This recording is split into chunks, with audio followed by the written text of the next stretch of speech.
Proteger las reservas de agua que nos quedan. Día a día podemos hacer algo para unirnos a la corriente del cuidado del agua.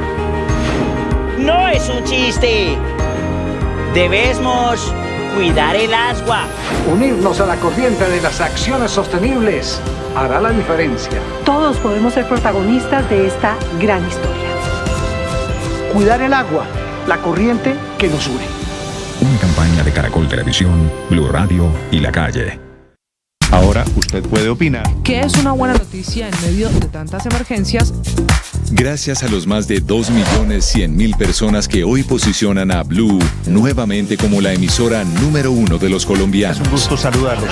Gracias por escucharnos. Gracias por vernos. Esto es Blue, parte del juego. más que radio. 1 millón.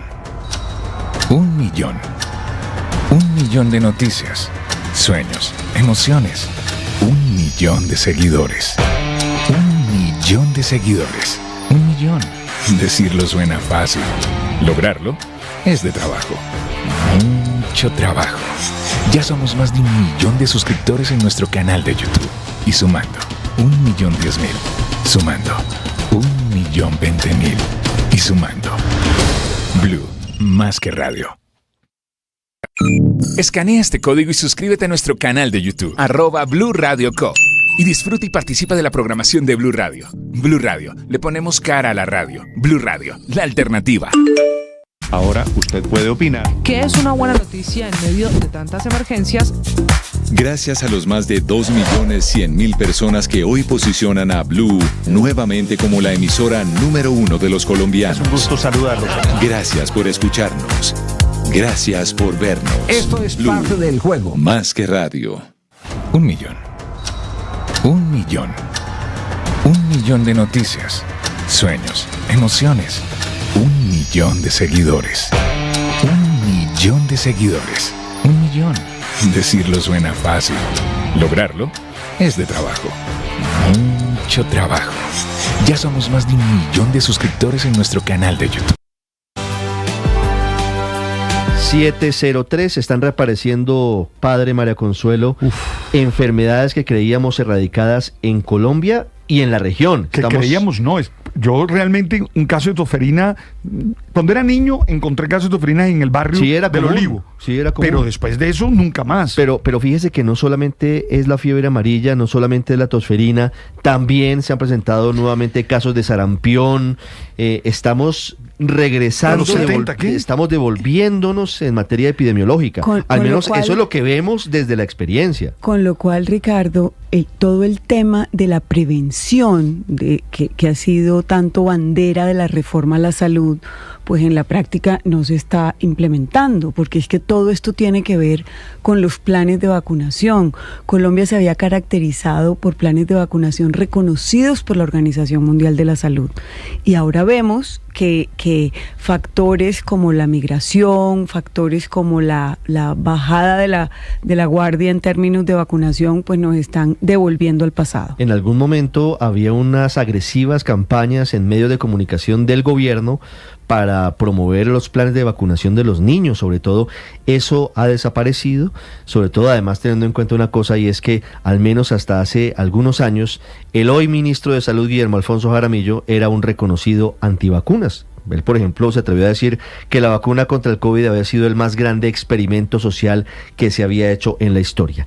El tema de la tosferina es serio.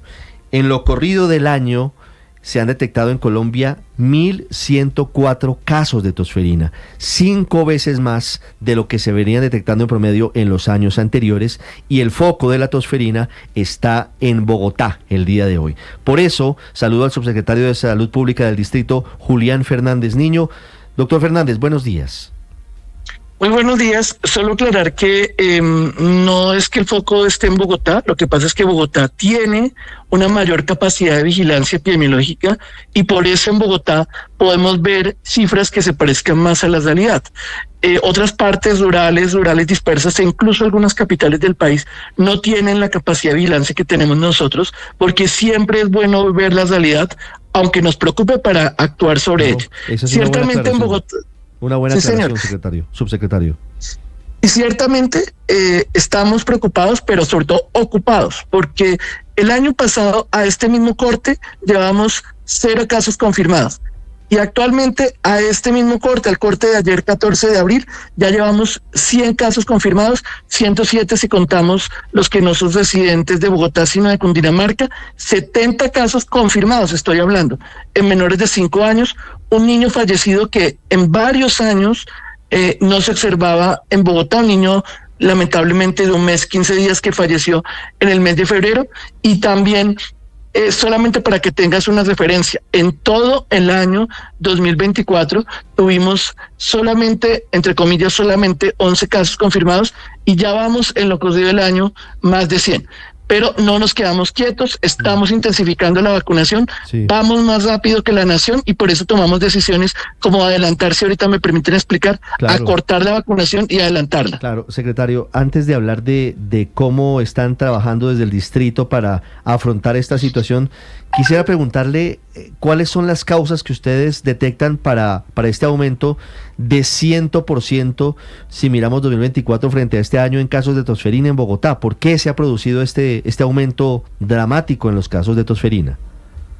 Ciertamente es un incremento significativo. Desde julio de 2024, la Organización Panamericana de la Salud lanzó una alerta en donde informó que era necesario intensificar las acciones de vacunación contra esta y otras enfermedades respiratorias, dado que en varios países de la región se estaban, desde principios de 2024, observado incrementos. Esto obedece a un fenómeno global, y es que en varios países las coberturas de vacunación se han caído desde pandemia. Actualmente estamos observando, creo que alguien de la mesa lo mencionaba, brotes, por ejemplo, de sarampión, que es otra infección muy contagiosa, ya 700 casos y 3 muertes en Texas, de los Estados Unidos, que hace 30 años no se observaba un brote de esta magnitud, entre otras cosas, por la caída de coberturas de vacunación.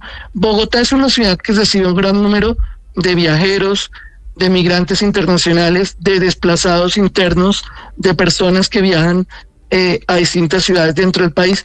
Por lo mismo, el desafío es también cubrirlos a ellos, porque todo lo que pasa a nivel Colombia nos afecta a nosotros y tenemos que proteger a todos los que vienen a Bogotá, independiente de su lugar de origen, porque en Bogotá la vacunación es universal. Entonces, son varios fenómenos.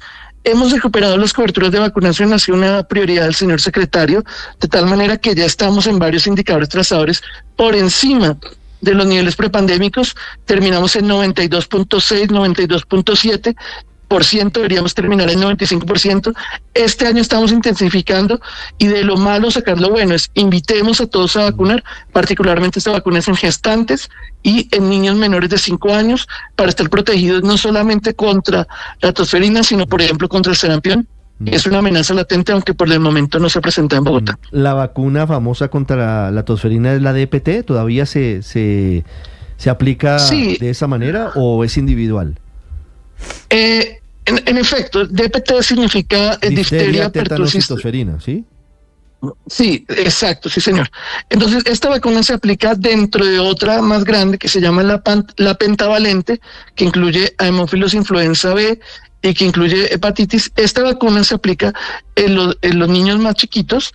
El esquema original era a los 2, a los 4, a los 6 meses. Sigue siendo las 3 primeras dosis así a nivel nacional. Bogotá se reunió con la Sociedad Colombiana de Pediatría, con la Asociación Colombiana de Infectología, les dijimos, ayúdanos a pensar qué podemos hacer para salvar vidas, porque esto puede incrementar la mortalidad infantil. Es que la preocupación del secretario es muy latente y nos dijo, encuentren una solución, y nosotros dijimos, listo.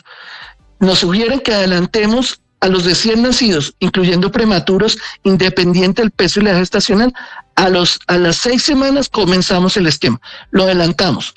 Todo el esquema, porque no podemos afectar todo el esquema. Entonces comenzamos ahora al mes y medio, luego el segundo a los 3 meses, el tercero a los 4 meses y medio. Recordar que con la pentavalente un refuerzo a los 18 meses, que sigue igual, y a los 5 años un refuerzo con el DPT separadita, ese sí separada.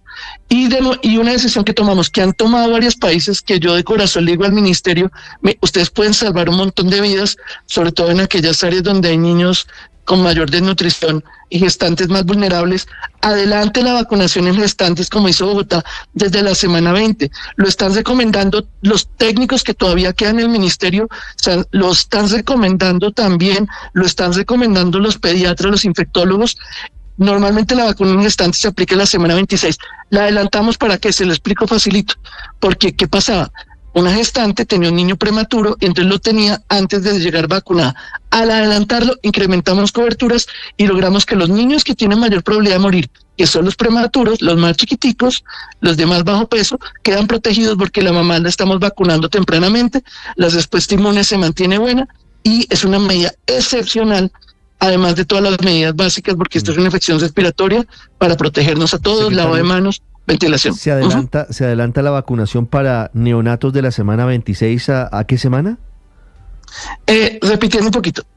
En gestantes era a la semana 26, se adelanta a la semana 20 o desde la semana 20 con TDAP, o sea, tienen la opción desde la semana 20 y las más vulnerables, las migrantes, las que tienen riesgo de pérdida, las que tienen riesgo de tener un parto pretérmino, sobre todo esas, desde la semana 20 se aplica. Pero estamos hablando de madres gestantes, es decir, desde el 5º mes de embarazo empiezan a aplicar las vacunas, es decir, un poquito antes.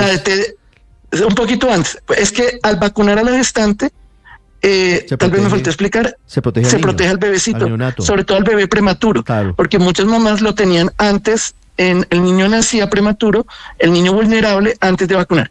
Eso en gestantes, se adelanta de la semana 26 a la semana 20, gracias por preguntarme por si no fui claro. Y en los niños chiquiticos, la recomendación que nos dio la doctora Mariño, varios expertos en infectología es, comiencen los chiquiticos desde la semana 6, antes comenzábamos desde los 2 meses. Y entonces el esquema se acorta cada 6 semanas, mes y medio, 3 meses, 4 meses y medio, todo el esquema, y los refuerzos siguen igual, pentavalente a los 18 meses, 5 años de PT. Hicimos una reunión con más de 500 pediatras, médicos generales que nos apoyaron para explicar esto, y creo yo que esto podría salvar vidas si se hace a nivel nacional. Humildemente lo decimos, es una medida excepcional. En el caso de los prematuros, muy importante, ojalá con hexavalente, que es una vacuna que a veces no está disponible, pero si no con cualquiera, en ese niñito chiquitico de bajo peso a la 6ª semana, incluso dentro del hospital, que son niños como el que se nos murió lamentablemente. No, claro, entonces en lugar de intervalos cada 2 meses serán cada mes y medio, subsecretario, pero quiero preguntarle, usted hace mucho énfasis pues en las madres gestantes y en los niños recién nacidos. ¿Acaso la tosferina no afecta entonces a niños ya un poco más grandes?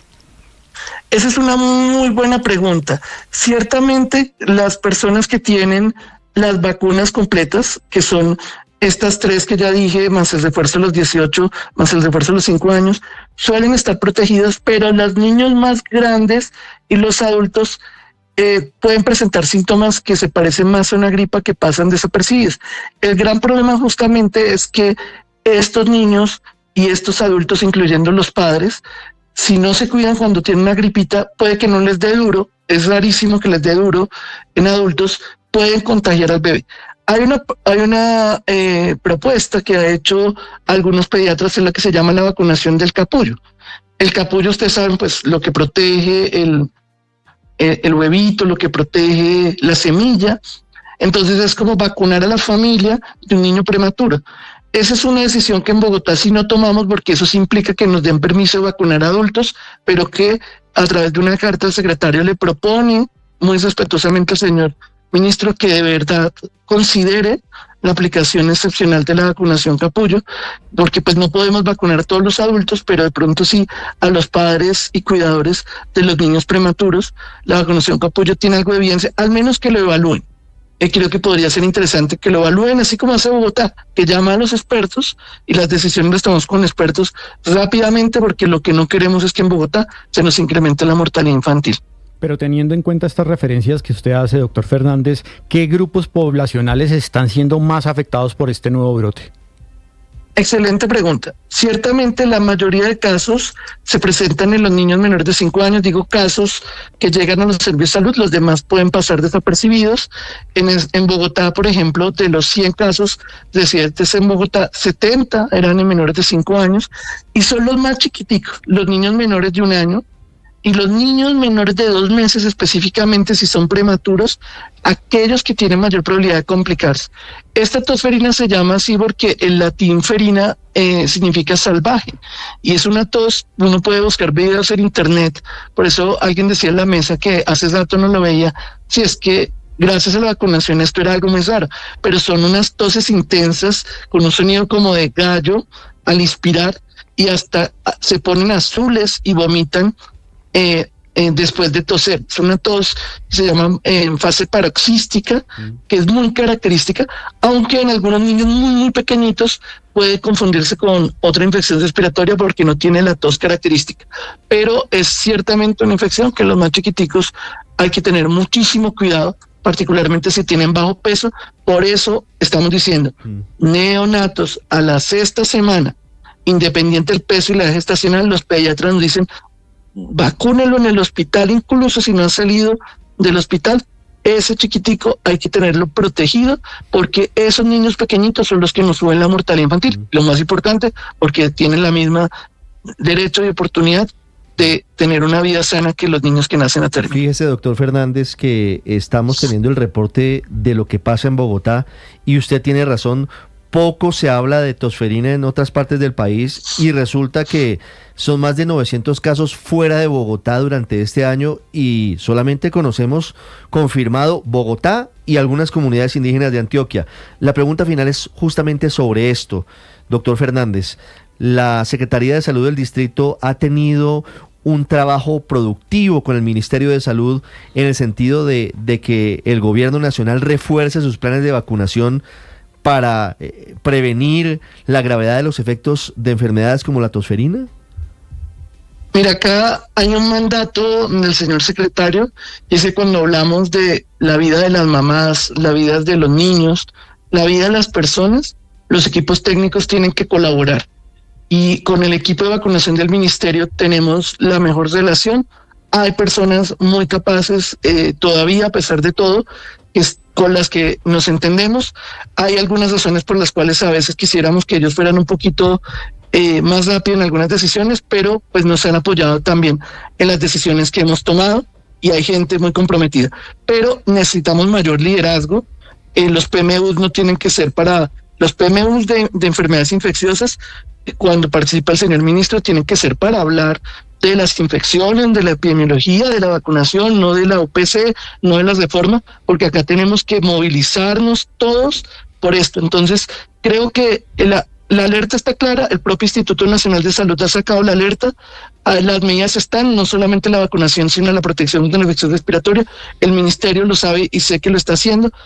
Solamente intensifiquemos más, hablemos más de esto, para que padres y cuidadores lleven rápidamente a sus niños menores de 5 años y sobre todo a los prematuros a vacunar, y las gestantes se vacunen desde la semana 20, como han hecho varios países. Eso es fundamental, y debería extenderse esta misma iniciativa en el resto del país.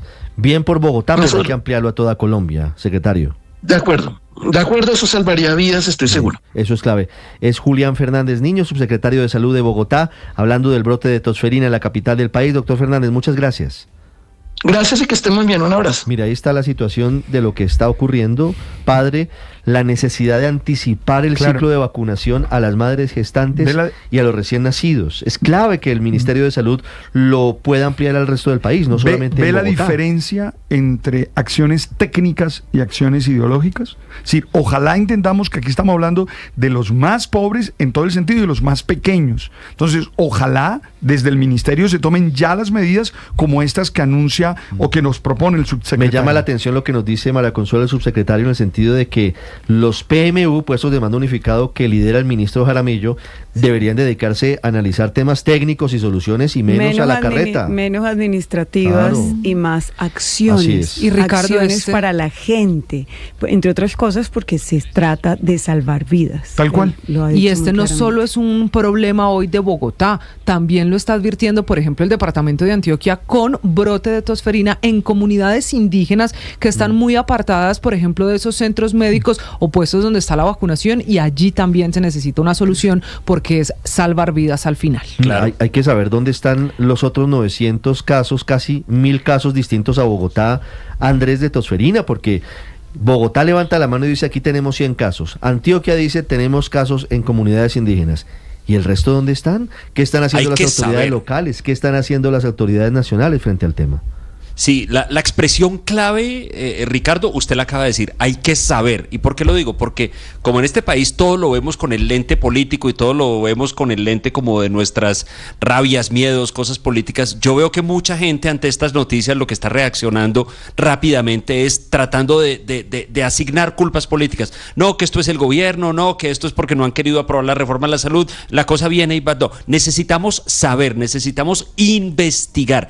¿Qué es lo que está pasando? ¿Por qué se están presentando estos brotes? Si tiene que ver, por ejemplo, con cambios culturales en la población que esté siendo más resistente a la vacunación. ¿Cómo se están expandiendo? Saber es lo que necesitamos en este momento porque esa es la base para actuar. Entonces, no nos quedemos en la peleadera política por el tema. Investiguemos qué es lo que está pasando porque eso es lo único que permitiría tomar acciones. 7:21 minutos. Carlos Álvarez, ustedes seguramente lo recuerdan, fue uno de los más visibles funcionarios de los que nos enseñó la pandemia. Época de la pandemia, en la época del programa Prevención y Acción que tanto le causa escozor al señor presidente Gustavo Petro, pero que fue clave en tiempos del COVID-19. Médico infectólogo, especialista en epidemiología, experto de la Organización Mundial de la Salud. Doctor Álvarez, buenos días. Y a toda la mesa y a los oyentes. Lo escucho en tercer plano, doctor Álvarez. Intentamos de nuevo. ¿Ahí me escucha mejor? ¿Estás escuchando? Ahí lo escucho mejor. Sí, lo estoy escuchando. ¿Qué, doctor Hola. Carlos? ¿Cómo va? Bien, bien. Lo escucho un poquito lejos, pero se entiende. Intentemos mejorar un poquito la comunicación. Doctor Álvarez, estábamos discutiendo acerca de por qué el resurgimiento de enfermedades infecciosas que ya creíamos superadas. Hablamos del sarampión, hablamos de la fiebre amarilla y hablamos de la tosferina. ¿Cuáles pueden ser las causas de ese resurgimiento de enfermedades que parecían de otra época? Bueno, la primera cosa es que las enfermedades infecciosas siempre están ahí y están acechando, como dicen, para cuando bajamos la guardia para volver a reaparecer. Y la causa es una mezcla realmente de varios factores. Uno, en que hay personas que no se vacunan, como estaba diciendo Ricardo hace un momento, acerca de cambios culturales de las personas que creen que no hay necesidad de vacunarse, pero también hay otros puntos importantes, también hay caídas de coberturas de vacunación, hay población migrante que probablemente también no tiene las vacunas adecuadas, también que la vacunación nos protege por un tiempo, pero se pierde ese efecto de protección de la vacunación con el tiempo, por ejemplo, como lo que estaban discutiendo en el caso de la tosferina, y también a cambios climáticos que facilitan la migración de vectores, como el caso de la Aedes que transmite la fiebre amarilla o el dengue a unas regiones donde antes no estaba circulando. Sí, doctor Álvarez, usted dice que estas enfermedades siempre están ahí, pero esperan que se baje la guardia para que vuelvan los brotes. ¿El país bajó la guardia en qué? Yo creo que hubo situaciones particulares en coberturas de vacunación en algunas regiones que pueden facilitar la reaparición de algunas de ellas.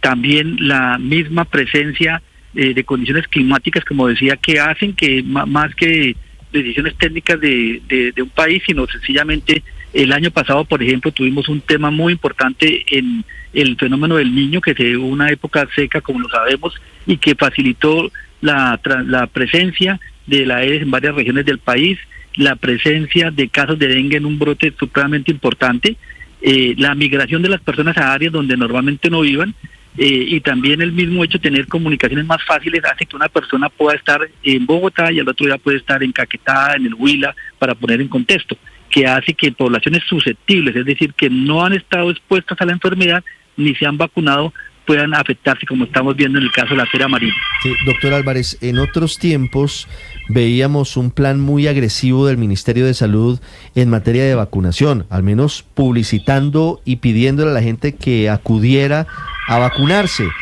¿Eso se ha mantenido en este gobierno? ¿Eso persiste a pesar de, por ejemplo, que el ministro de Salud en algún momento había manifestado su oposición a la vacuna contra el COVID-19?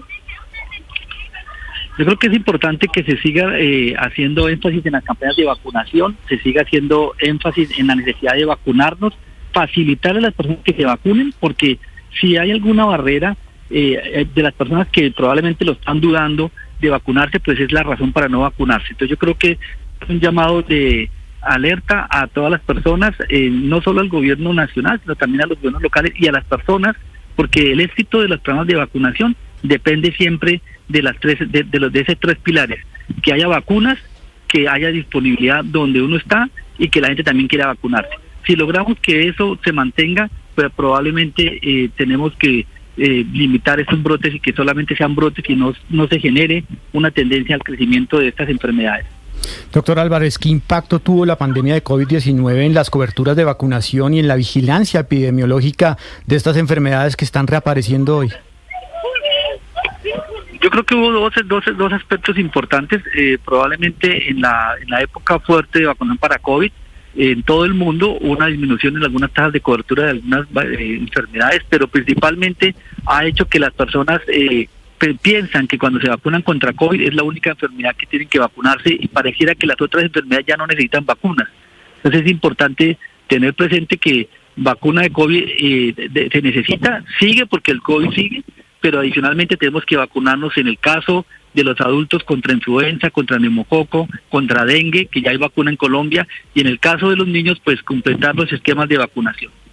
Sí, doctor Álvarez, los brotes ya están, el de fiebre amarilla, el de tosferina en varias regiones del país. Además de vacunación, ¿hay algo que podamos hacer los ciudadanos para controlar ese brote? Sí, en el caso de fiebre amarilla, la principal es la vacunación. Creo que es porque tenemos una vacuna que es extremadamente efectiva una vez en la vida, pero si yo no me he vacunado y voy a estar en una zona endémica donde está circulando o los brotes que hay, en este caso en el Tolima o en Huila, para poner en contexto, pues tengo que protegerme la picadura de la Aedes, que es el mosquito que transmite esta enfermedad, igual que el dengue o el chikungunya y el Zika, y eso lo hago con usos repelentes, uso ropa de manga larga o pantalón largo, y en el caso en que tenga alguna de estas enfermedades, aislarme para evitar que otro mosquito pique y además le permita transmitirle a otra persona. Doctor Fernández, estas son preguntas prácticas, preguntas que nos hacen incluso algunos oyentes de Blue a esta hora. ¿Cómo se produce el brote de fiebre amarilla? Es decir, ¿de qué manera se produce el aumento de presencia del virus en los mosquitos vectores, en el Aedes aegypti y otros? ¿Cómo se llega a esta situación? Se llega a que normalmente hay reservorios naturales, es decir, hay animalitos que pueden transmitir la fiebre amarilla o en la que vive el virus de la fiebre amarilla, y cuando un mosquito pica a este animal, pues básicamente que son algunos chimpancés o algunos mamíferos de esta característica, primates, específicamente monos, puede ser que pica al mono y luego pica al ser humano, y ese ser humano es picado a su vez por otro mosquito y este humano lo puede transmitir a otras de persona a persona. Es decir, hay transmisión de mono a humano y también de humano a humano cuando hay un mosquito que lo puede transmitir, en este caso la Aedes aegypti. Claro, ¿se transmite la fiebre amarilla solamente por la picadura del mosquito, del vector? Sí, solamente y por este mosquito. Pues digamos que hay varias especies de Aedes que pueden transmitir, no se transmite por otro mosquito. Para poner en ejemplo, si una persona con fiebre amarilla llega a Bogotá y lo pica un mosquito de Bogotá, pues que no hay Aedes, no lo puede transmitir la fiebre amarilla. ¿Es un virus la fiebre amarilla? Sí, señor, es un virus. Igual que los virus del dengue, por ejemplo. ¿La tosferina es un virus? Es una bacteria. Es una bacteria. ¿Cómo se transmite la tosferina? La tosferina se transmite por contacto estrecho con una persona que tiene tosferina, es decir, alguien que está a menos de 1 metro de distancia, cuando alguien tose y puede adquirirla. Y la persona puede tener la bacteria en su garganta y muchas veces transmitirlo sin saber. ¿Cuáles son los síntomas de la tosferina? Como lo decía el doctor Fernández, la característica son síntomas respiratorios altas, pero lo principal es la presencia de una tos muy fuerte, muy que hace como que es las que causan accesos de tos, que llamamos las señoras, ¿no? Que empiezan a hacer la persona tos y casi hasta que ya pareciera que no le queda ninguna señal de respiración, porque es realmente una tos muy fuerte. Más fiebre, me imagino. Sí, puede ser fiebre, claramente, pero el signo principal es la dificultad para respirar y la tos. Sí, la tos. Doctor Álvarez, pues bueno, varios brotes, fiebre amarilla, tosferina, dengue, y usted nos recomienda también seguirnos vacunando contra el COVID. ¿Ese cóctel de vacunas así seguido me las aplico todas al tiempo o cómo? ¿Cada cuánto debo esperar? Eso toca a poquito, o cómo se pueden aplicar. Una pregunta, pero como yo le digo a mis pacientes, a los niños les colocamos una vacuna que se llama la hexavalente porque tiene que ser al tiempo. Entonces los adultos también podemos colocarnos varias vacunas al tiempo. No hay contraindicación para colocarse, por ejemplo, la de influenza, la de COVID, la de dengue o fiebre amarilla, te la pueden colocar al tiempo. Mire, pues ahí está esta muy importante aclaración. Doctor Carlos Álvarez, ha sido usted muy amable, muchas gracias. Con mucho gusto, saludos nuevamente. Ahí está, lo fundamental es vacunarse contra las enfermedades sobre las que hay disponible vacuna, Paola, contra la fiebre amarilla, vacuna contra la tosferina. No permitir ninguna posibilidad de que haya alguien que considere que las vacunas son un mito o son perjudiciales o son un experimento social como lo que pensaba el ministro Guillermo Alfonso Jaramillo, y pedir que se acelere el plan de vacunación y que se aceleren las campañas en todo el país. Sí, cierto, porque mire que ahora que estamos pues con esos brotes, nos decían que por ejemplo en la costa caribe llevan mucho tiempo poniendo pues, las vacunas, por ejemplo contra la fiebre amarilla, pero pues yo no me había enterado de esto, no le digo que hasta el viernes pasado fui y le puse la vacuna a mis hijos, Ricardo, cuando ya esto se volvió pues alerta desde el Ministerio de Salud, pero falta muchísimo trabajar en ese sentido para que todo el mundo esté enterado en lo que estamos metidos y la importancia de la vacunación. Me sorprende incluso un dato que nos dio ahorita el subsecretario de Salud de Bogotá, cuando nos cuenta que, por ejemplo, estos casos no es que se vean ahorita en el trópico ni en los países del tercer mundo, sino que también hay nuevamente brotes de enfermedades que ya no se veían, por ejemplo, en los Estados Unidos, cuando nos decía que en el caso de Texas hay nuevamente un brote, exactamente, hay un brote de sarampión. Entonces esto lo que tiene que ver es con un problema global. Yo no sé si tenga que ver con el COVID, con las vacunas que nos pusimos para el COVID, con lo que sea, pero claramente no es una cosa exclusivamente de nuestros países y una cosa tropical, sino es un pero hay que dejar fenómeno global. Cosa, Paola, no tiene que ver con efectos secundarios de la vacuna contra el COVID. No dejar ninguna duda sobre No, digo, eso. gente que haya quedado de pronto asustada de vacunarse o alguna cosa que haya quedado como empeliculada. O dejaron de vacunarse y claro, eso es grave. O dejaron de vacunarse. Es grave, por ejemplo, Héctor, que en Venezuela no hay plan de vacunación sólido y hay muchos migrantes venezolanos que llegan al país. No veo una campaña agresiva del gobierno en materia de decirle a la gente la necesidad de vacunarse, debería hacerla. Y le agrego el cambio climático. El doctor Álvarez nos habla de eso y no lo podemos dejar de lado. El cambio climático también tiene efectos. También es probable, pero cualquiera que sea la causa, sí suena a un retroceso muy grande, ¿no? Porque hay unas enfermedades que uno suponía como superadas, como estas que estamos mencionando, el sarampión o la tosferina. Eran enfermedades que nos daban a los que éramos niños hace 50 años o más. Pero suponíamos que por los planes de vacunación y quizá por otros avances científicos eran enfermedades que se habían superado. Yo no recuerdo haber oído brotes de tosferina, por ejemplo, hace décadas. Desde que me dio tosferina a mí me llevaron a pasar la tocaima hace por ahí 54 años. ¿Usted le dio tosferina? 56 años. Claro que me dio tosferina y realmente es una cosa que no le deseo a nadie. Yo creo que uno de mis traumas infantiles es la tosferina porque, como lo mencionaba el doctor Álvarez, la cantidad de tos que tenía, o sea, yo duré tosiendo una semana, por lo menos lo recuerdo perfectamente, y yo creo que yo tenía 6 años.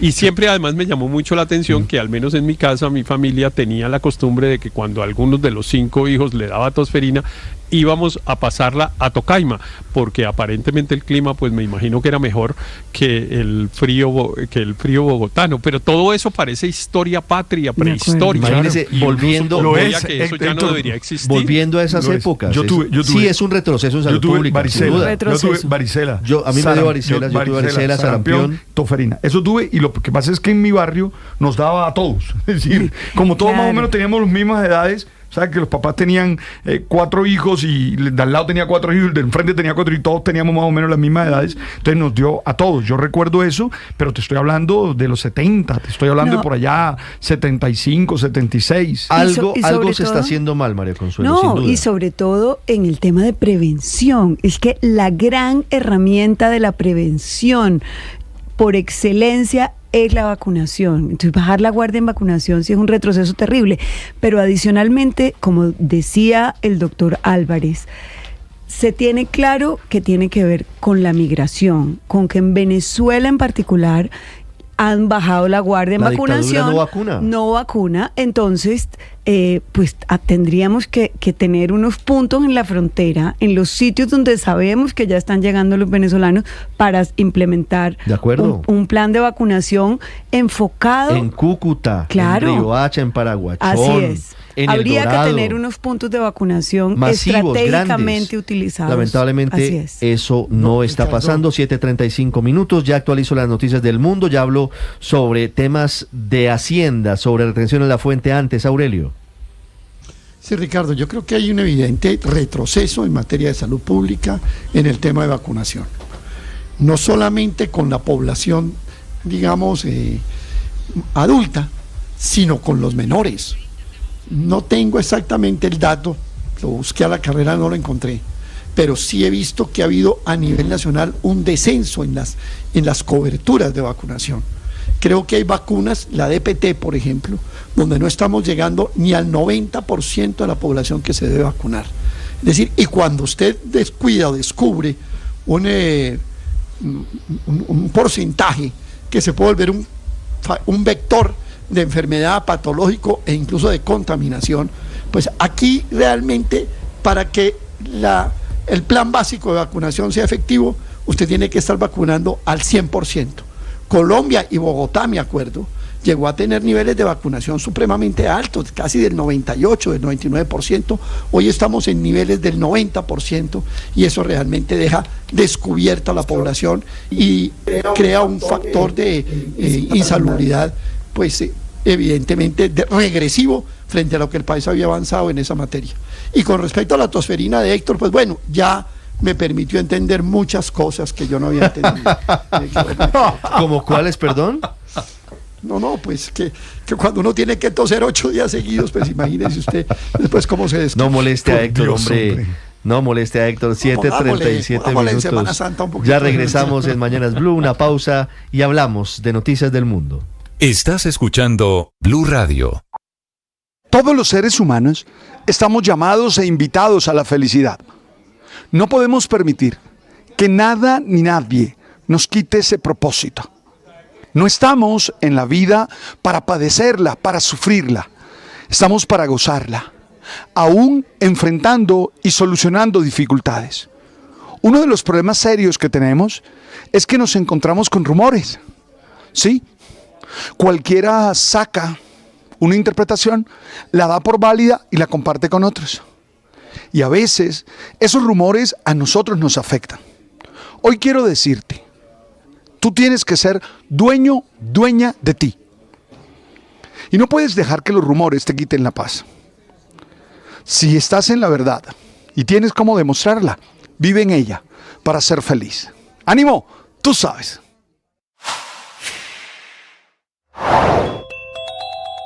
En últimas es eso, abrir un hueco para tapar otro o pelotear la pelota hacia adelante para intentar sobreaguar este año. Maniobra que intenta efectivamente el Ministerio de Hacienda, que en un borrador de decreto anunció busca recaudar anticipadamente este año los impuestos que debería cobrar durante el año entrante a fin de tener más dinero y de solventar la dificilísima situación de caja que hoy lo tiene contra las cuerdas, necesitando hacer grandes recortes al presupuesto que van muchísimo más allá de los 12 billones que ya se aplazaron porque venían desfinanciados. Hay un grave accidente a esta hora en la vía que comunica a Bucaramanga con Lebrija, en carreteras de Santander. Julián Mejía.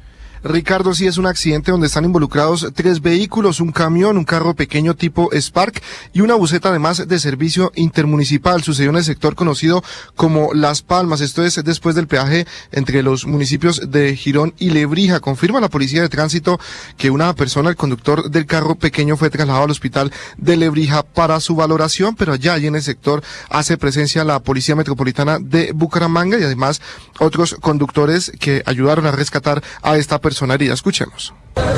Bucaramanga, Lebrija, no hay vía. Lo que dice también la Policía de Metropolitana de Bucaramanga es que se está trabajando para dar paso lo más pronto posible entre esta vía principal que además comunica a toda la zona del Magdalena Medio con el área metropolitana de Bucaramanga. Se confirma entonces una persona herida en este grave accidente en la mañana de hoy, 15 de abril.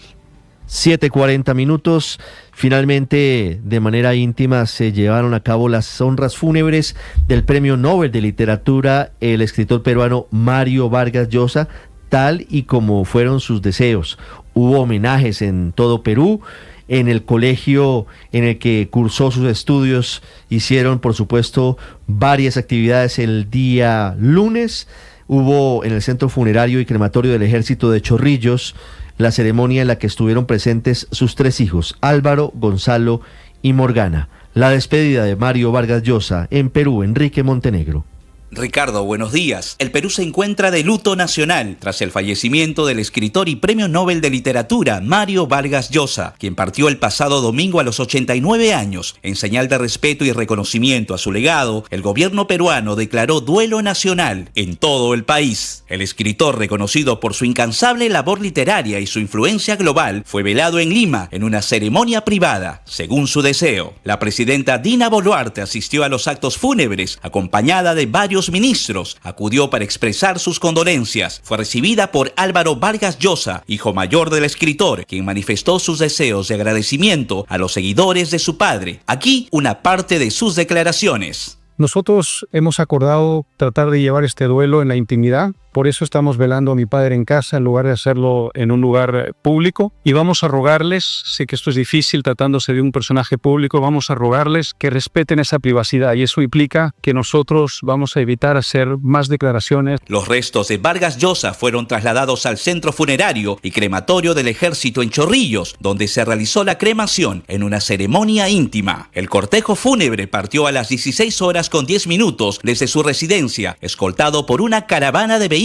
que lo siguió hasta el crematorio. Sus 3 hijos, Álvaro, Gonzalo y Morgana, recibieron las urnas con los restos de su padre, mientras que su ex esposa, Patricia Llosa, los aguardaba en el exterior. Durante este día de duelo nacional, las banderas ondearon a media asta en instituciones públicas y militares, y el país rindió homenaje a un escritor cuya obra trascendió fronteras. Además, las librerías pusieron en exhibición las principales obras de Vargas Llosa, mientras que el Colegio Militar Leoncio Prado, lugar clave en su formación y en su famosa novela La ciudad y los perros, organizó un homenaje con cadetes formando las iniciales Mario Vargas Llosa. La Organización de las Naciones Unidas para la Educación, la Ciencia y la Cultura también rindió tributo al escritor, destacando su contribución a la literatura mundial. Vargas Llosa nació en Arequipa, Perú, en 1936 y tras años de formación y trabajos en diversos países, se consolidó como uno de los máximos exponentes de la literatura en español. Fue galardonado con el Premio Nobel de Literatura en 2010, un reconocimiento a su vasta obra que incluyó títulos como Conversación en la Catedral, La Guerra del Fin del Mundo y La Fiesta del Chivo, que lo consagraron como una de las figuras más influyentes de la literatura latinoamericana. Sin duda, la partida de Mario Vargas Llosa deja un vacío inmenso en la literatura mundial, pero su legado sigue presente en cada página escrita, en cada reflexión que invitó a hacer sobre la sociedad y el poder. Este es un informe de Enrique Montenegro desde Lima, Perú, para Blue Radio. A propósito, recomendada hoy en el periódico El Espectador la nota, el artículo de Fernando Araujo Vélez sobre cómo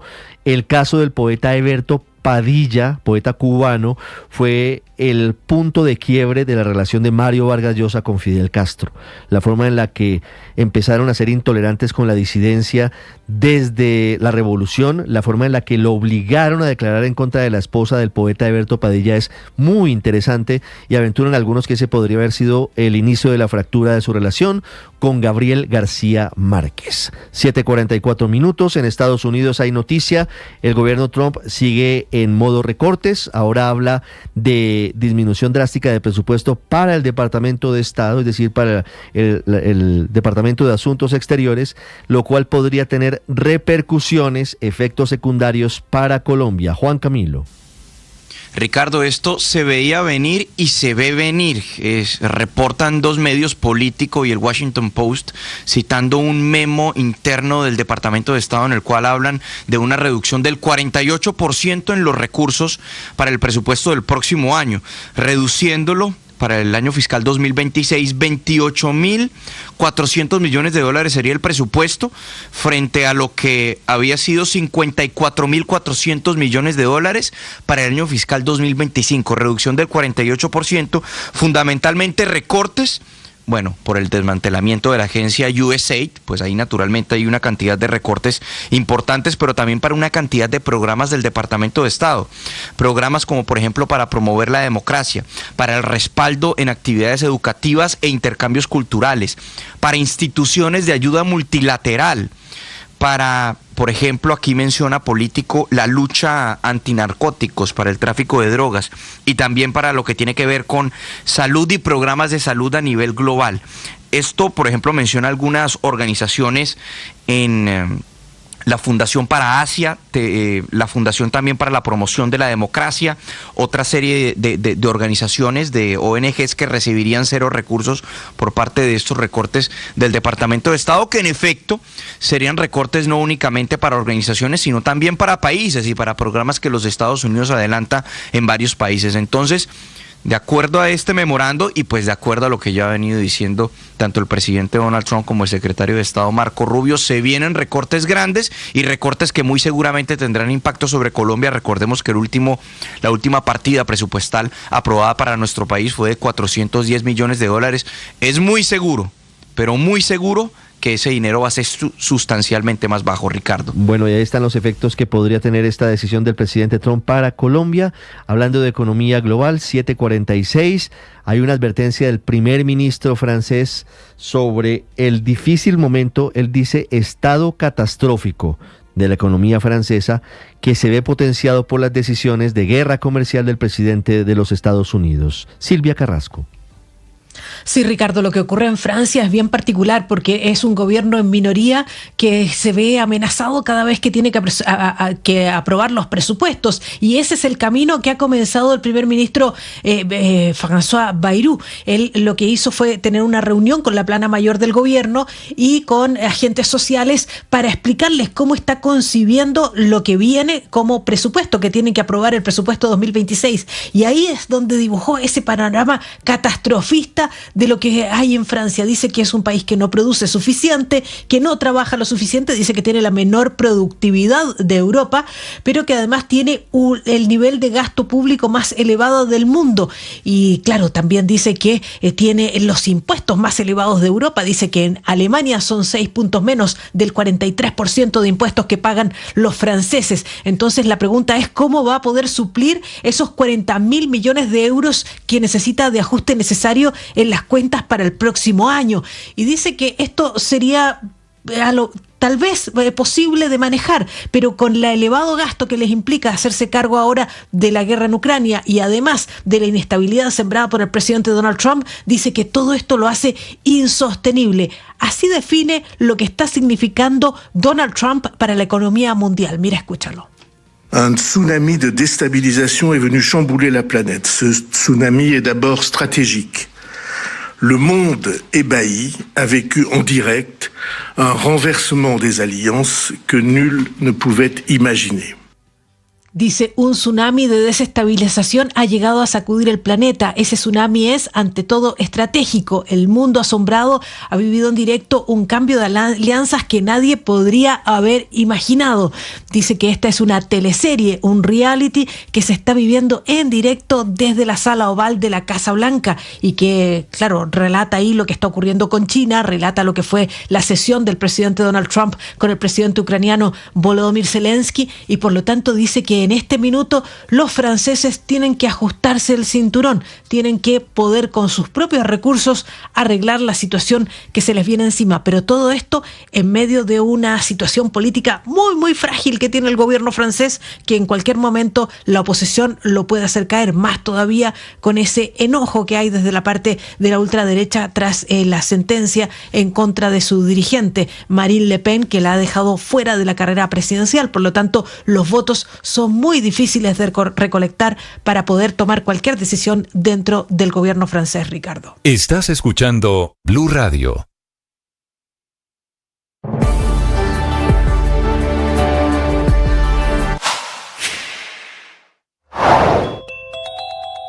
dengue, fiebre amarilla y ahora tosferina. Enfermedades que estaban controladas, que parecían ser un tema resuelto y del pasado, están en aumento en varias regiones del país, especialmente alerta en comunidades indígenas del departamento de Antioquia y sobre todo en Bogotá, donde la Secretaría de Salud lanzó la alerta porque en los 4 meses que van de 2025 se han reportado 100 contagios de tosferina, cuando en todo 2024 el reporte fue de 11 casos en la capital del país. Es más, en Cundinamarca son 107 casos confirmados, 100 en Bogotá y 7 en otros municipios del departamento. A esto se suma que en el sistema de vigilancia epidemiológica se han identificado 390 casos probables que están en estudio, 4 veces más que lo que se reportó en el mismo periodo del año pasado. La tosferina, que es una infección causada por una bacteria que se transmite muy fácil a través de las gotas expulsadas al toser o al estornudar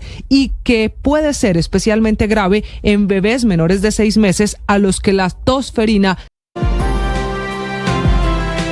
El borrador del decreto del Ministerio de Hacienda que pretende anticipar el tema de la retención en la fuente en diferentes sectores para este año, dicen algunos expertos, Víctor, sería pan para hoy, hambre para mañana, porque sí permitiría que el gobierno tuviese recursos frescos en este momento de dificultades de caja, pero estaría aplazando el déficit para el año 2026, año de elecciones. Esa es la preocupación. Sí.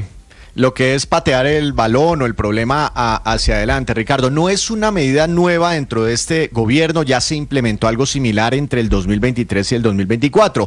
Se anticiparon los pagos de ciertos impuestos, pues para que la gente no se confunda con el tecnicismo, que se hicieron en el 2023. Y en el 2024 como que contaban con esa misma plata y en parte por eso las dificultades fiscales. Y cuando fueron a mirar dijeron, ay no, caramba, es que ya las empresas habían pagado el impuesto anticipadamente, entonces el hueco que tenemos para esta vigencia va a ser mucho más grande. Entonces, al final las empresas, Ricardo, pagarían el mismo impuesto. Lo que pasa es que tendrían que hacer ese pago mucho más rápido de lo que tenían planeado y pues hay quienes son más suspicaces, por ejemplo, en círculos políticos que están diciendo que con esto el gobierno actual quiere recoger el recaudo tributario mucho más rápido de lo que se tenía previsto para dejarle eventualmente la olla presupuestal raspada al siguiente gobierno. Entonces hay reacciones de todo tipo, hay reacciones de analistas técnicos, hay reacciones políticas, pero esto sin duda está generando una gran controversia porque el mismo presidente Gustavo Petro, que ha venido criticando mucho esa relación, se dañó prácticamente, Ricardo, entre Gustavo Petro y su primer ministro de Hacienda, José Antonio Ocampo. Pues una de las críticas que le hace el presidente Petro Ocampo es esa medida implementada para anticipar impuestos entre el 2023 y 2024 y ahora, después de criticarlo, el gobierno vuelve a insistir en una medida similar. Muy bien, Víctor, 7:52. Más adelante vamos a hablar de la columna que escribe hoy quien fuera viceministro de Hacienda, justamente de José Antonio Ocampo, Gonzalo Hernández, sobre la difícil situación fiscal que se vislumbra para la economía colombiana, que ya se vive, pero que podría ser aún más difícil.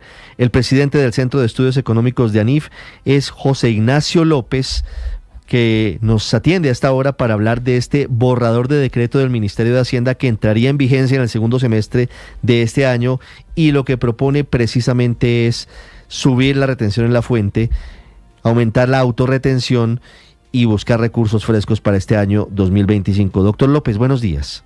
Buenos días, Ricardo. Un saludo a toda la audiencia.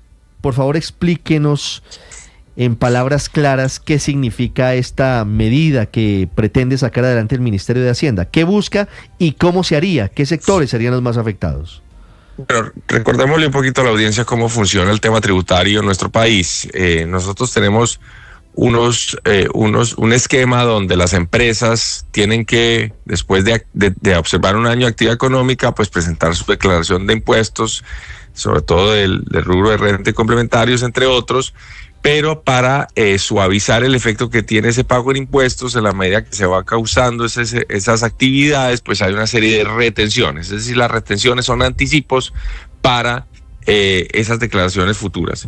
Lo que este decreto está haciendo es aumentando las tarifas de las retenciones en algunos sectores de manera muy importante. Allí uno lee en una tabla larga de descripción de tarifas, por ejemplo, aumentos para muchos cultivos, es decir, para el sector agrícola, para el sector de carbón, para el sector de gas, para el sector de petróleo, tarifas que son más altas, lo cual implicará, Ricardo, que pues esas empresas, en la medida que tengan actividad económica este año, van a tener que tener unas retenciones más altas. Eso implica que va a haber unos recursos adicionales de caja para el gobierno a costa de lo que puede ser el recaudo el año entrante. Y como bien decía Víctor, esto podría emular o ser similar a lo que ya ocurrió en 2023. En 2023 hubo un decreto de retenciones también alto, que implicó que en el 2023 el gobierno contó con una caja adicional, pero luego observamos en 2024 un faltante de recursos fiscales que fue muy apremiante. Una gran diferencia con este episodio, yo creo que esto es importante señalarlo, es que en el 2023 habíamos tenido o estábamos viendo los efectos de una reforma tributaria. Y típicamente este decreto de retenciones se modifica cuando hay reformas tributarias, y la razón es sencilla, y es que pues va a haber un aumento de los impuestos, e incluso buscando minimizar el efecto para el sector privado, se van aumentando las retenciones para que pues no se sienta de un sopetón o de golpe el efecto de la reforma tributaria. En esta ocasión no hemos tenido una reforma tributaria, y por tanto un aumento de las retenciones lo que va a hacer es pues no mitigar ese efecto que tendría esto usualmente en la caja del sector privado, sino estresar los recursos del sector privado, porque las empresas, en la medida que tengan más retenciones, pues simplemente van a tener que buscar cómo solventan su situación de liquidez para ese pago. ¿Y a qué caminos podrían recurrir los sectores privados, las empresas privadas, ante ese escenario del aumento de la retención en la fuente, sin haber estado esto enmarcado en los efectos de una reforma tributaria? ¿Qué podría pasar en la práctica, doctor López? No, ahí hay todo tipo de posibilidades y no podemos decirlo a ciencia cierta. Lo que sí hay que advertir es que si la calibración de las retenciones está mal hecha, pues algunos sectores, y uno pensaría que por ejemplo en el sector agro puede ocurrir esta situación, pues las empresas no están contando con este aumento de retenciones, y eso implicaría por tanto que tengan que tener, si se quiere incluso, recurrir a algunos préstamos a unas tasas que son muy altas si no tienen los recursos o la liquidez dentro de su planeación para este pago de retenciones. Entonces hay que advertir que esto podría generar un efecto indeseado en el sector privado en la medida que genere problemas de liquidez. Pero es decir, es de esperar que se pongan algún tipo de acciones ante el Consejo de Estado, tutelas ante la Corte Constitucional, doctor López. Sí, es probable que esto tenga pues una controversia jurídica, porque repito, usualmente estas modificaciones en las retenciones ocurren en momentos donde hay reforma tributaria. Habrá que esperar un poco cómo se da esa discusión jurídica y de litigiosidad. Doctor López, este borrador de decreto que está para comentarios habla o toca a las personas naturales, mejor dicho, a mí me van a aumentar las retenciones que me hace mensualmente la empresa que me paga la nómina. ¿A una persona natural esto lo va a afectar?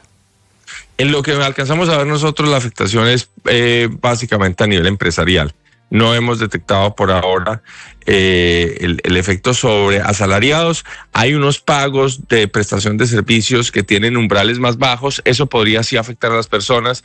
Y el detalle todavía lo estamos, conociendo, pero diría que el grueso de los efectos sería sobre las empresas, no sobre los asalariados.